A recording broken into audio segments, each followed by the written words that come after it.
2 on my list, so I don't really have to introduce myself or what I do. That's cool. This will move along quickly. So why am I here?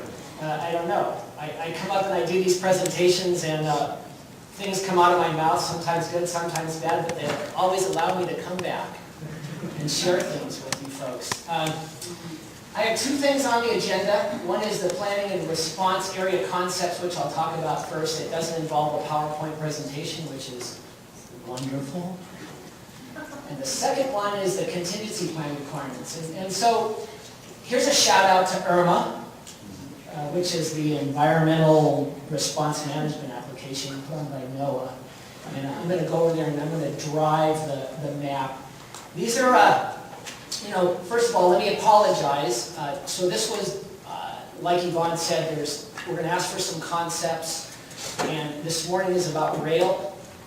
This afternoon is about pipeline and production facilities. So things kind of get lumped together.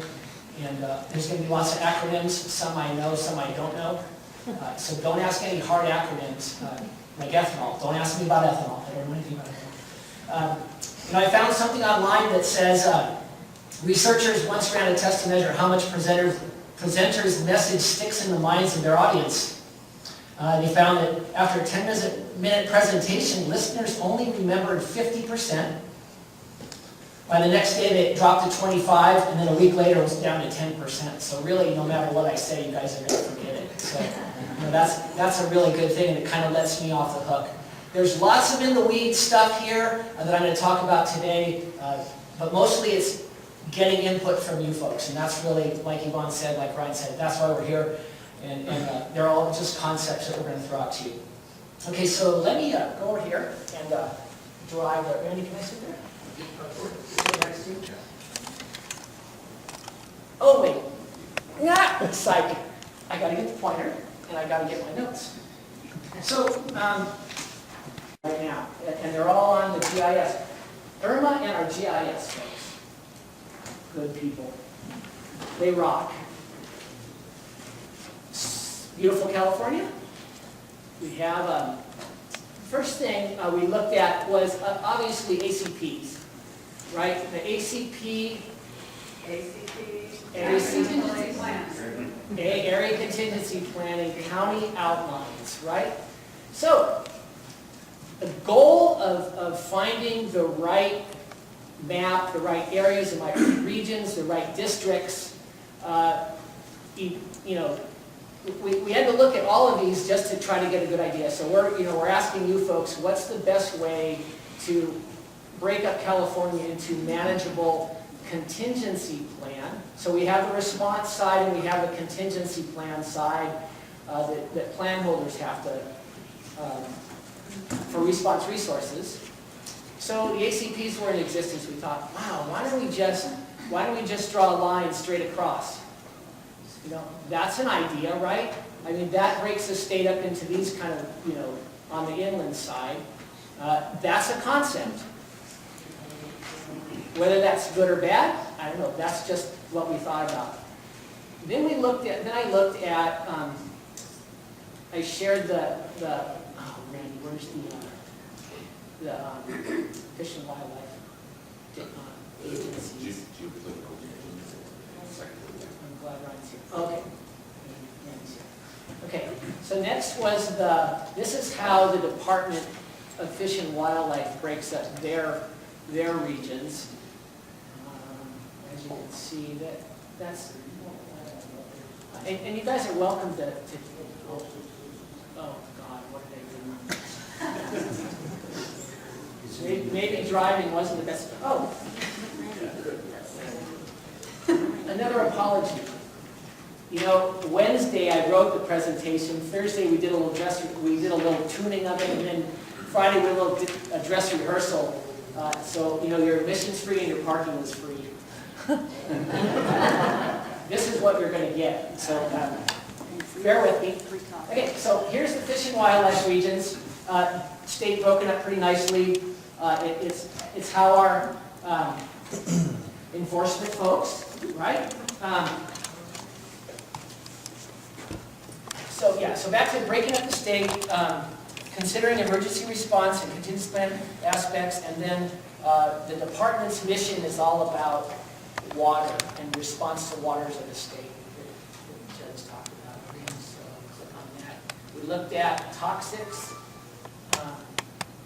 They do a pretty nice job of breaking it up, but as you can see, they have this area right here. What else did we look at? We looked at Dogger districts.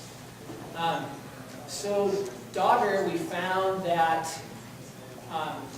obviously there's lots of production facilities down Kern County, down in this area right here, and there's nobody from Dogger here. No, I don't think there is. Probably this afternoon. Yeah, maybe this afternoon, right? Okay, we also looked at the Cal OES, LEPC. Now this map's broken up wonderfully. I mean, it's nice sections right here for hazardous material response. We have this area over here that's sort of large. Can somebody talk to why this is broke up like this from OES? Does anybody know why the state's broke up like this? Population. It's broken into response rates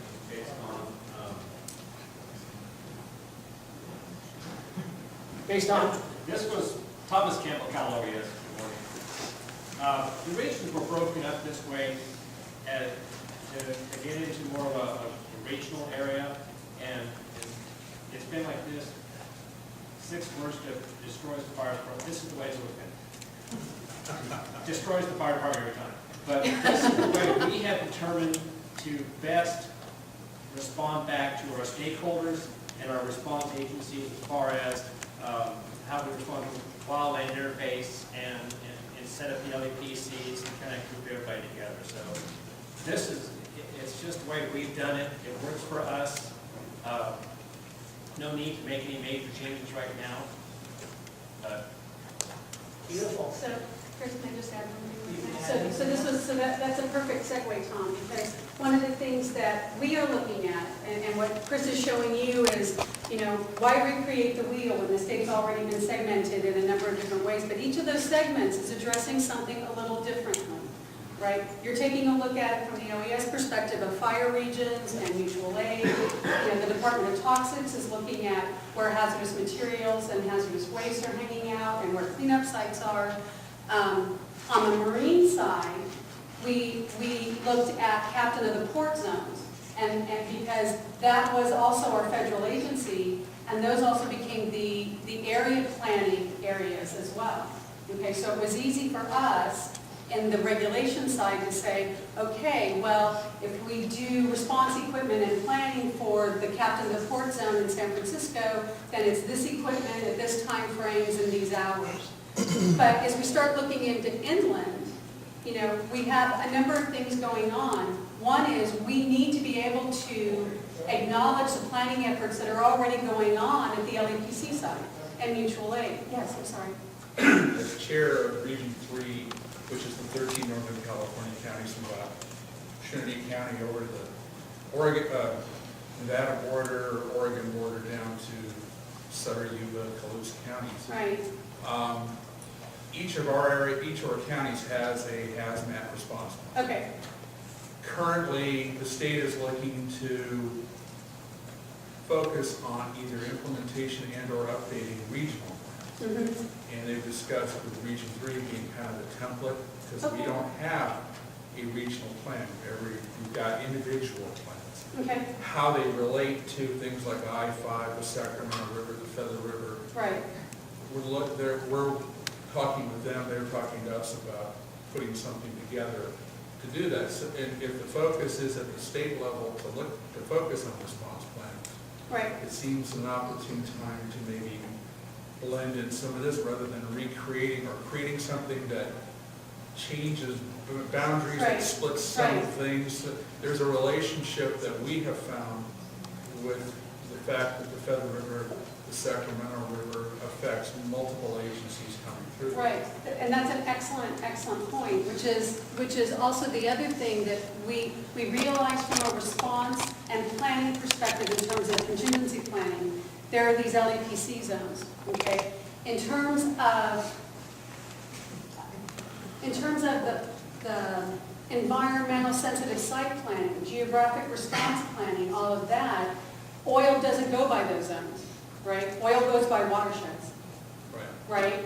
And so we are in the process right now, and so would, again, love to get feedback from you all, and also feedback of what's already going on, of how we don't break one to fix one, and don't fix one to break one, because however it is that we come up with these zones for where equipment needs to be, where that part of that planning process goes, is also going to inform how we within OSPR take a look at how we are going to separate our internal organizational response by northern, central, and southern too. So I mean, we want them to be as consistent as possible.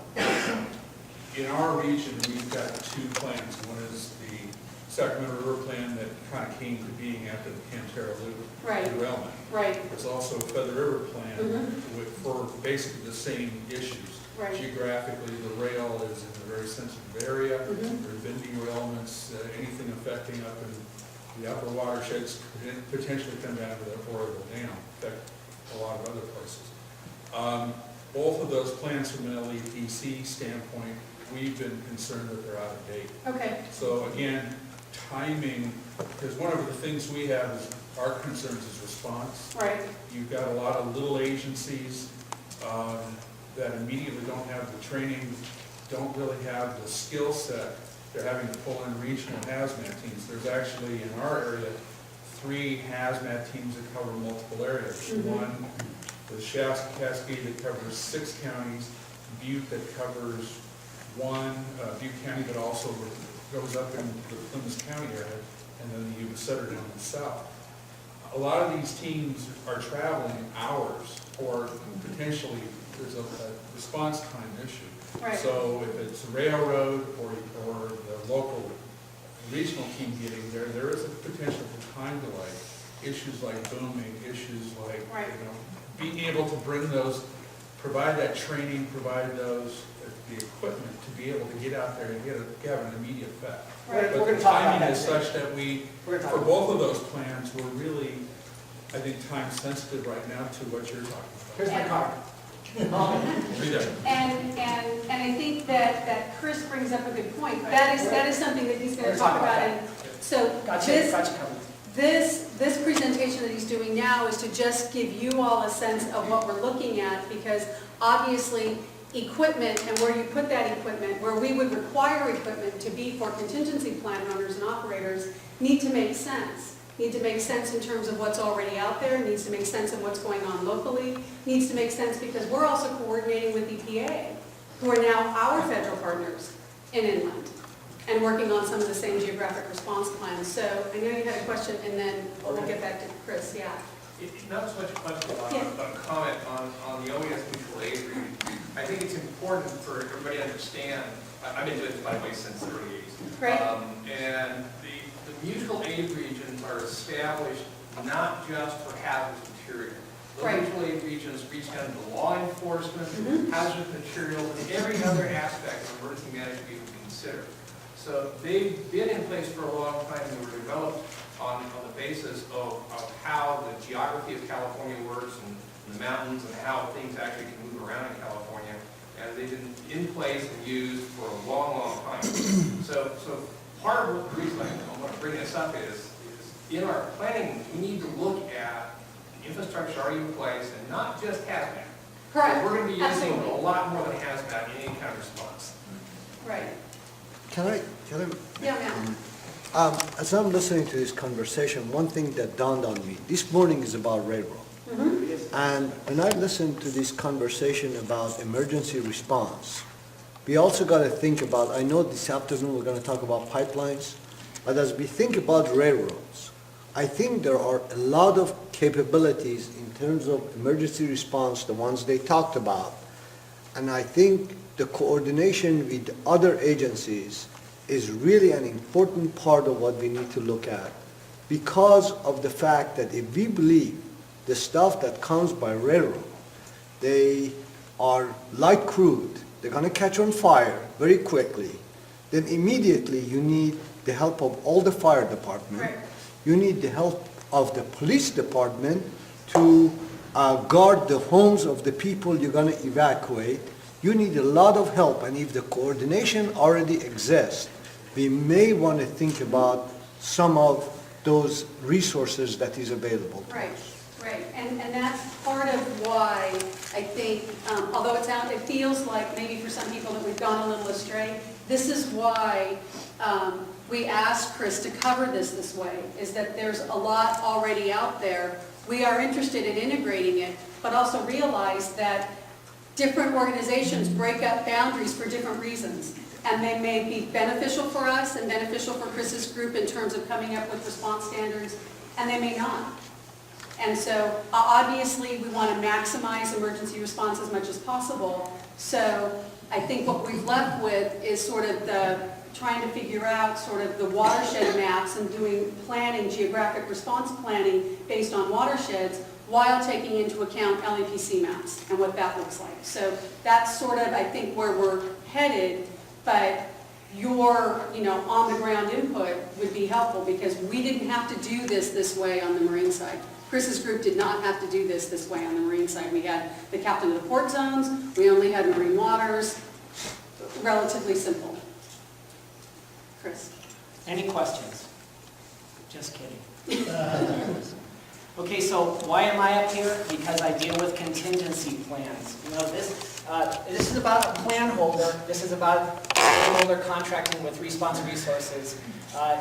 We start to blur the line of response and contingency planning, and I really kind of want to stay away from that today if we can. I know it's hard not to, because we're all a bunch of responders, but this is all about planning for response resources, and that's why I started with the maps. That's why we started with, we're going to use the hydrologic region because we care about water, like Yvonne said. That's our mission. So we're going to break the state up. We're going to use this as an example. It isn't the end-all be-all. It's just an example. Our GIS folks printed some really, really cool maps, and if you stay around this afternoon, we're going to post a few of those. But one of them we put up is over here, and I know it's really hard to see, it's not impossible to see, but it has the rail, and it also has the existing GRPs on it. Those are the red ones. Randy at one time put it up there. But so we have some existing GRPs. Like Ryan said, contingency plan holders will have to look at their significant hazards, where they might impose risk, and this afternoon I'm going to talk about, Later this morning. later this morning, Yeah. I'm going to talk about those. What are GRPs? Geographic response plans.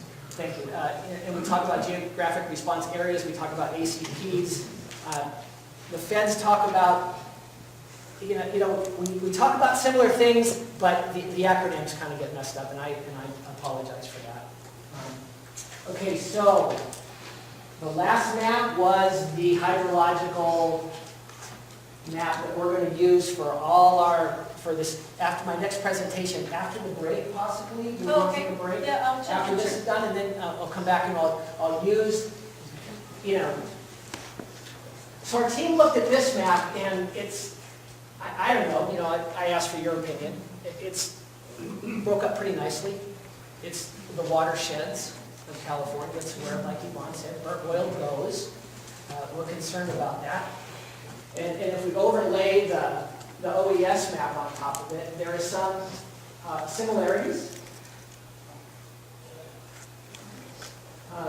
We have some lines that break these up, but they're pretty much similar. And like I said before, if you look at the rail map, lots of rail comes down, down the middle of the state, so it impacts, lots of counties. And then later on, I'll talk about how plan holders that transit through these regions or areas or whatever we're going to call them, how they're going to plan for response resources, contract with an OSRO, or basically do it themselves. So that's really all of the maps we looked at. If there's more, we're interested in hearing about those. If you guys know of any more that we should consider calling on? So any other questions for Chris as to sort of this process by which we're looking at trying to figure out what this looks like? And as Chris said, this is going to be really important when he's starting to talk about contingency plan requirements and where rail, since we're talking about rail this morning, where we're going to start potentially looking at where they're going to need to have resources. Because without a map, right, you're going to have resources everywhere within a given period of time, and that's just not possible. Don't cut it in my presentation. I won't, I'm sorry. Yeah. Hold up. So I have a question for the group, and that is, this is a lot of information. It's all sort of the background by which we came up with what Chris is going to cover next and what Mike Zamora is going to cover next. Do people feel like they need a break at this point, sort of get some coffee, okay. So why don't we take a 15-minute break, and we will come back at 10:20. Welcome back. So there's a couple things that when you go to break, people come up and ask you to say things, and thank you for that. I didn't want to say them out loud. One of them is the area contingency plan areas that we currently have on the marine side. There's no real intention of those going away. We really haven't made that decision yet, but the bottom line is we're sticking with the ACP areas. They already work. They work wonderfully. The other thing is, Cindy Murphy, I work for Cindy most of the time. Cindy is in charge of the local government grant program and everything related, volunteers and stuff, and does a wonderful job. They're going to send out a letter sometime this week, maybe if Yvonne and Tom look at it and get it out, to all the LEPCs. So do some coordination, right? We're gonna provide some outreach. We're gonna talk to you guys one-on-one. You can have a one-on-one with Yvonne and Tom and the like. So I didn't mention that, but thanks, Cindy. One quick thing. Don. I talked to Paul last week. You guys are going to get clued into the Coupa conference too, right? You're going to be, yeah. good. Yes, we are. Kumbaya. Chris. Here we go. Quick question. Along with being the Transcare rep, I'm also the California Shoreline Association Excellent. representative. If a short line railroad, and there's 16 of them in the state, do not handle oil, their question was, do they have to do a contingency? They do not. And if they're here, they're wasting their time. I'm the only one here. Right on. But some of the short lines are going to, or are handling oil. We've identified those. We have. We called them up, said we handle oil. They said yes. We said, whoa, guess what? This is coming down to like 861. So we But looked at those they're folks. all, the ones that don't handle it are very nervous about having to do this, because some of them are very small operations. Right. And they should be. Big government coming down. Well, Mr. Flores is always here to help us. Absolutely, yeah. You're in good hands with the FRA, right? Okay, so this presentation is about contingency plans. Plan holder, right, rail, and this afternoon production facilities and pipelines. Okay, so these are plan holder oil spill contingency plans. There's lots of contingency plans already out there, both state and federal. AB 1960, 49 CFR, Part 130. They're all out there, and all this information is pretty much similar. We're not going to, like Yvonne said in the very beginning, we're not going to ask you to resubmit it, although sometimes people do that. I don't know why. They have a Coast Guard plan, and they either submit a whole new plan, or they submit an appendix to the existing plan. We're not going to ask you to resubmit things, but we are going to ask you to address certain things, and that's what I'm going to talk about this morning, with sugar and caffeine. Hopefully this is going to go good. This is, you're going to get what you paid for here. 3 definitions I want to talk about. One is the definition of facility, because we're talking about rail this morning. I bolded that one. This is the rail meets the definition of a facility. I'm not going to read it out loud to you because everybody can read. Railroad. What is a railroad? Well, this is what a railroad is and what a railroad isn't. It's not a general system of rail transportation. It only, if it carries oil as cargo, then it's going to be caught up in the contingency plan regulation. And then the last one that Judd alluded to, waters of the state. Here's the definition for waters of the state. And it's not groundwater.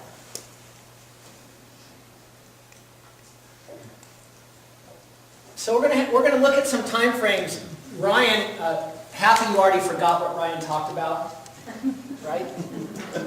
Ryan was up here for 10 minutes. I don't even remember what Ryan talked about, and I've had to listen to that presentation twice already.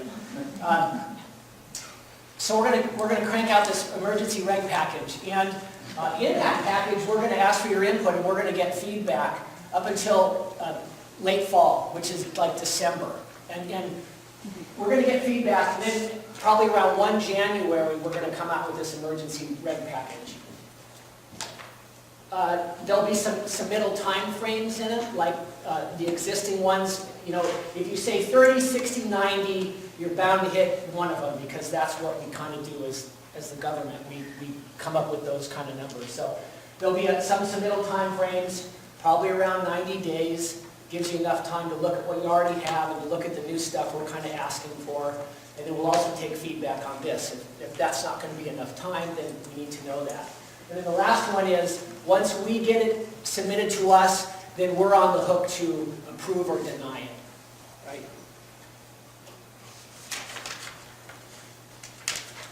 So we're talking about rail this morning, and one of the, what happened to my blanket? Is this the rail one, Randy? I lost blanket. Wow. I don't know. There you go. You get what you're paid for. Darn it. Okay, so maybe we took rail out. Okay, so we took rail out, so forget what I said about blanket plans. Blanket plans are something we'll talk about this afternoon, and if you want to hang out for that, it's a cool concept.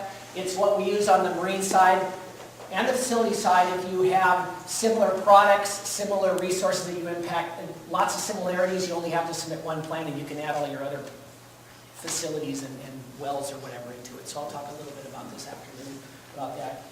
Okay. Ryan did a great job talking about this. Most of you, if you're from the rail and you carry more than 1,000 barrels, which is 42,000 gallons, in any single car, are very familiar with this. I'm almost afraid to use this laser pointer, so I'm going to use the pencil like John. Contacts, qualified individual, and so this is, like Ryan said, this is going to be something new. There's OSROs in here, rating, OSRO rating. So we have these companies that submit an application to us. We review it, we approve it, and then we conduct unannounced drills on them to ensure that they can do what they say they can do. So that's going to be a new concept that we're looking at. It's worked great on the marine side, and I'm sure we're going to outreach to all the other OSROs that are listed in the AB 1960 plans or the SPCC plans or the 49 CFR Part 130 plan. And then a couple other things Yvonne talked about, sensitive site protection. I'll go into a little bit more about that later. OWCN, we have a good rep here if you have any questions for her. She's sitting right there. Agent for Service and Process.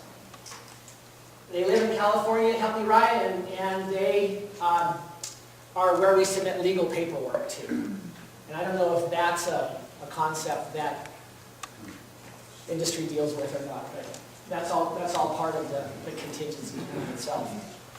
Okay, now I'm going to talk about a concept that we welcome lots of input on, and that's the reasonable worst case spill volume. Yvonne talked a little bit about it. It's part of the contingency plan that we need your help, rail and agencies, to try to figure out what is the right number, what is the right volume that we need to use in the contingency plan to plan for response resources. So what I'm going to do is I'm going to try to talk a little bit about why we need it, some examples, and some concepts that we can have some discussion later on with Yvonne. She's going to wrap it up on our agenda. It's next steps, and I think we're going to have a little open discussion about using the worst case bill law. Okay, so why do we have it? Well, because we say so. God, it's going to lighten up. Holy crap. So you're not going to remember this anyway, so what's the difference? You know, you can say what you want to say. So this is all about the why, is that so we can ensure that through contract or other approved means, which would be a contract with a rated OSRO or doing it yourself, you have your resources in your contingency plan, that you have the right amount of response resources. And what are response resources? They're things like people and boats and boom and all the stuff you need to respond to an oil spill. Pretty simple so far? And the tiered approach. This is interesting because different agencies talk about this kind of tiered approach differently. So we all have tiered approaches. I'm going to show you an example of a tiered approach that we're going to throw up here for rail on how we can tier the response resources in with certain times and certain amounts. And well, the 49 CFR, they talk about the maximum extent practicable. Right?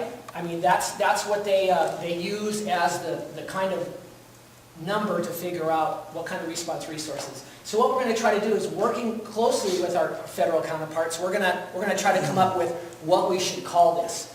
We're starting kind of from scratch with the rail. We created a whole new Title 14 number. It's not where we didn't really cut and paste, even though there's some things that we are moving over, and I'll show you those. But for the most part, we're just looking for a better way to do business. Maybe make regulations simpler, easier to understand. I mean, we could put Ryan completely out of a job if we make him too simple, which might be a cool idea, although I like Ryan. And then dedicated and non-dedicated. This is another thing that's worked very well on the marine side that we'd like to roll over into our statewide program. And dedicated and non-dedicated is really, it came about with the oil spill response organizations contracting in the early hours resources that they didn't have any control over, right? So they listed in their plan and said, we're going to call all these people, but yet they were never available. It was like, are you available? Oh no, I'm off making money somewhere. So we created this dedicated and non-dedicated. And this talks about people especially, right? Storage, things that where you put the oil into, barges that were off making money somewhere else. So what we did is we created this dedicated requirement, and that's for the first 6 hours. And we're going to try to look at that when we look at rail, drafting rail regulations. This is a really good requirement. Okay, here's some examples. Tank vessels, non-tanks, and pipelines. And I know we're going to talk about pipelines this afternoon. Pipelines in the facilities, on the facility side, you know, if you like doing math problems, and I don't, you know, I guess C, because I don't even want to try to figure out the math problem, right? Facilities figure these out ahead of time for us. We basically, we have facility plans out in the field under Mr. Ted Marr's branch. They go out and verify what's actually at the facility and that these numbers actually jive. So with production facilities, with pipelines, we're gonna talk a little bit about this afternoon. It's a number, right? It's a volume of oil. And you know, we need to focus in on reasonable worst case spill volume. You know? So what percentage of the train is reasonable that we plan for response resources? 10%, 20%, the whole train? I'm a owner of a railroad, Klumpp Rail. I contract with Klumpp Clean as my OSRO. He's a monopoly. It's a good life. And I don't really have to do anything. I just hang out. No, I'm kidding. So I contract with the rail, and they say, you know, we have this whole whole volume of oil we need to have equipment ready and pre-staged for a response to an oil spill, right? This is all about the preparedness, the planning for the reasonable worst-case spill. So, we need your input. This is a concept, 20 cars out of a unit train of 100 cars, 30 cars. You know, what's reasonable to use as a plan, and then we're going to tier that out from starting with, well, I'll show you. Starting with hour 3. On the marine side, we have things like immediate 2-hour, 4-hour, 6-hour, 12-hour. We have all these time frames, and the OSROs actually look at that and act accordingly, plan appropriately. They submit in their application and put in place those things that they need to meet those time frames, right? And then we test those through unannounced drills. This is a concept. Concept? Wow. First 3 hours. We'd like some air monitoring done. We looked at other state agencies and what they were doing, and we thought this was a pretty good, you know, because we're talking about response, because we're talking about planning. How do we get equipment, people, boats to the scene quickly to mitigate oil spills? So we came up with this concept of the 3 hour. This looks similar, but not really similar. This looks similar to what we have in existing regulations. Title 14, 817 is the facility, 818 is the tank vessel, and 826 is the non-tank. We have these matrix with time frames and EDRCs, effective daily recovery capacity. This is all about skimming, making sure they can get enough equipment on scene and start picking oil off the water, right? So, and that's really, really down in the weeds, and if you care about that, I'm sorry.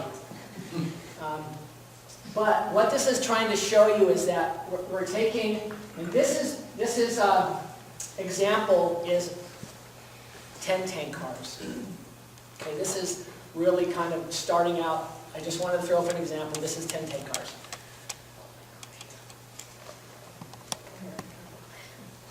You know, I mean, you can look at this. I mean, this is kind of the direction we want to go. In 6 hours, we want to make sure that some of it's contained, at least 10%. And that's hard because we're looking at rivers. We're looking at, you know, areas where oil can spread rather quickly. So we want to get resources on scene as soon as possible. And 820 barrels of, and a barrel is 42 gallons, if you want to do the math. But this is, I don't know, what was this around? 300,000 gallons? 320,000? I forgot. So anyway, this is an example we need your input on. It's got similar on-scene times as on the marine side, which work pretty well. We generally test oil spill response organizations up to the 6-hour requirement. So we call it announced drills. They show up with their equipment, throw it in the water. We give them the thumbs up and we give them a report. Works pretty well on the marine side. How that will work on the inland, we're open for suggestions. Craig, I have a question. How does the 10, 50, and 100%, how does it compare to the marine side? Is it the same? It's not, no, it's, so this is all new. This is just a concept. I know. Because we're looking at the whole state of California, and on the marine side, it's, you know, at facilities, it's right there. And, you know, the spill is going to happen from a known spot where they've looked at where the risk is. It was obvious to me the 50 and 100% would be the same, but I thought the 6 hours, I don't know, I can't remember what it is on the marine side. Cool. Not important, I just wanted to get a comparison. Like I talked about, the shoreline protection, so we have the containment and the recovery portion with the skimmers and the boats, and boom. And then we have this planning concept that it starts off on the marine side with a risk and hazard analysis. So the facility will look at where they could possibly have a release. And then from that release, they conduct some trajectories using the most pessimistic winds and weather dispersions, right? So they can do one trajectory, they can do a series of trajectories, and from those trajectories, they're going to have some off-site consequence analysis, right? What sites might we impact with our oil spill? And then obviously, then they need to contract with a OSPR or have enough resources themselves to actually protect them sites. Resources at risk, like I said, you're going to do your trajectory from your off-site consequence analysis. You're going to identify habitat. Not a biologist, not even close. Don't even play one on TV. So that's going to be a real lift for rail and production facilities because this is new. This is new. Our team couldn't really find anywhere where a series of trajectories were ran and resources were identified. So we're looking for input on how we can do that. Now, we know there's significant hazards along the rail, and Randy put up a map, and I think the rail, Mr. Sanchez, I think that there's already been some areas identified as, we do. So those are going to be one of the main focuses. Why do we talk about maps from the beginning? Well, it's important that where these significant hazards exist. Can everybody see this map by now? Oh, bummer. Okay. I don't want to talk about it. So Randy might be able to pull it up, just hold up, there's one right there. It is. Oh, beautiful. Okay, that's good, Randy. Oh, perfect. Okay. And what are we calling these again? I forgot. Planning risks. Yeah, these are high-risk areas, the one in the blue. There are already existing GRPs. I think someone already indicated Upper Sacramento River, there's Truckee River, Carson River, East Walker River, Colorado River, Lake Tahoe, and I think that's it. What's that one going up through Lassen County? One person, I'm sorry, Janet. What's that one going up through Lassen County or Modoc up there? That's the Sacramento. No, this is a high-risk area. The ones that are deep red are high-risk areas. But the one next door to it. I don't see the further. Burlington, Northern Santa So the black lines are the BNSF and UP rail lines.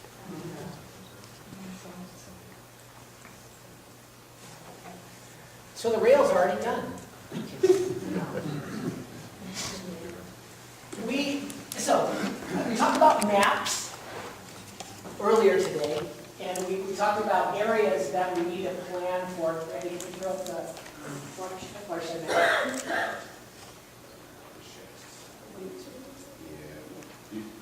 You want it on the same view or on a separate? You've seen the stuff Region 8's got, Oh, right? okay, separate. Or it doesn't matter, you can drop it on top of there. It's not- It's easier to do it on a separate. Okay. Rail and pipeline, a good geographic response plan map. There you go. Perfect. Shoreline protection. We know this is going to be a real lift, and this concept of shoreline protection is new, so we're going to have to really work together on how we can address areas of significant hazards and get equipment pre-positioned in whatever we call these regions, areas, districts. This is just an example, but how do we identify if you're a rail and you're coming down through here and you have a significant hazard here, how do we identify the reasonable worst case in this area so the OSRO that you contract with or do it yourself can pre-position equipment around this area to meet the time frames that I talked about? That's really the goal. That's why we have these trajectories, that's why we have the on-scene times. Break the state into manageable hunks so the OSROs can plan accordingly and get resources. This afternoon we're going to talk about a production facility that might be up here and they're all down here. tough deal, right? I mean, then you have to, your OSRO has to move stuff all the way up there, you have to do it yourself, right? So that's why we did the maps first. That's why I'm talking about contingency planning after this, is getting, yes, sir. Chris, are you taking into consideration federal requirements that we're already applying and the contingency plans that already exist and Yes, sir. which you all participated in developing already? Yeah. And I assume you're not going to be less stringent than those federal requirements. Nope, All right. nope. We're Good. going to be as stringent or more, which we're accused of sometimes. Next question, Terry? Did you have a question? So a lot of the same areas that you're dealing with, we have oil-bearing pipelines that go through. They're already existing with certain response planning requirements on it. Are you looking at in coordination with those type of areas? And, you know, FEMS already has set up with response zones and Yep. We are. We're taking input on that, totally. We'd love to, you know, if it already exists and it meets best of shield protection, like Ryan talked about, we're interested in hearing about it. are they under jurisdiction of OSPR? So if they significantly impact waters of the state, yes, they will be. The ones that run down the desert that don't, we're not interested. There's 49 pipeline companies and only like 11 to 12 are new. The rest already either have a plan on file or have, you know, so they already address it. So you already have those plans on file Yes, sir. and their We do. response zones Yep. and how they're. We do. Or, Please, or Ryan. the Marine. For the marine. For the marine side, right. Right. Not, no, not, oh, So like the ones from Sacramento on down through the Central Valley? We have or those. the ones up north that come down through? so pipeline plans are broken up into segments. They're really hard to review. When I first came to OSPR, they gave me a pipeline plan review, and I said, you gotta be kidding me. You know, it's like not thick, and it's very difficult. We're gonna try to weed through what they have to submit as far as significant impacts and what they have to plan for, and what they already planned for. Right? I mean, that's the direction we're going. And this afternoon, we'll talk a little bit more about pipelines and production seals. I really don't want to get into it here. We can. You don't care? You're just going to let me Well, struggle no, but with as long pipelines. as the two, because the rails, a lot of times rails and. Run along the pipelines. Go on the same area. They do. But see, if you're a plan holder, you still have to plan for response resources and any, you know, impacts that you might have to the environment. Wouldn't it be wonderful if one company planned for all the response resources in that area and everybody could just kind of tag along with that? So Chris, I'm assuming that, if I hear your question correctly, Terry, that on the marine side, you rate an OSRO, right? And that OSRO is rated to deliver equipment to a particular area. Vessels can contract with that, pipelines can contract with that, facilities can contract with that, and we wouldn't see this as being any different, right? Same. Right. Exactly. Right, Right. so, yeah, so, I mean, that is what Chris and his folks already do. So, the question becomes, as Chris said, you know, we're looking at different mechanisms that make sense in terms of segmenting the coast, segmenting the state for those reasonable places where that equipment can be, where an OSRO can actually maintain that, and where it makes sense, whether it's a pipeline hazard or a facility hazard or a rail hazard, they can all use the same OSRO because it's already been rated. Was that your question, So Terry? these zones that you're showing on that These map concepts for are the zone. more of a response zone for purposes of an OSRO, They are not for purposes of the transporter? planning. It's planning. Okay? Chris, if you're going back to the planning, wouldn't it make sense to use the Office of Emergency Services regions that are already pre-designated? The reason I would make that statement is, within those regions, all those resources are typed, whether it's a type 1 structure engine to a type 3 wildland rig to now from 2004 is the hazardous materials rigs are already team typed by region. So if you break it back up into the regions, those maps have already actually been created with overall response times. And so if you know it's a type 1 hazmat team, they can do everything from WMD to patch the little stuff. Type 2 teams do everything except for WMD. that would make more sense, is then they would know as the teams and regions, it would still fall under LEPCs and all other regional stuff, how to get that equipment and how to know how to train on it. Or some of that extra equipment may be already on the teams that are typed that have a specific responsibility for waterways. And that's still based on how the assessment is done, and that's easy to get the information from Kelly and May's my rep reason for that. Beautiful.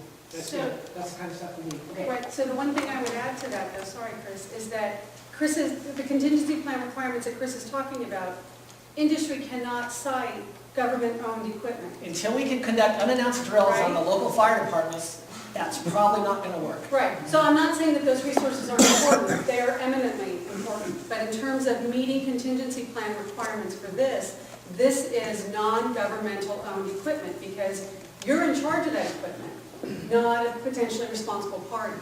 So that's why we're taking concepts of what makes sense in terms of this equipment. Well, that's my question, is when you send out emergency responders with their equipment, who might be given other equipment, are your OSPR people going to be trained at specialist level? You're looking at some of the most significant chemicals out there that are going to be in derailment or other sources of the water. Right. Are you going to have your people, yes, you have cleanup contractors, but are they going to be there within the first 3 hours? I mean, we're talking about trying to make a response that mitigates a potential problem. And that's when it comes down to, the biggest one we're talking about is fire. Who's going to suppress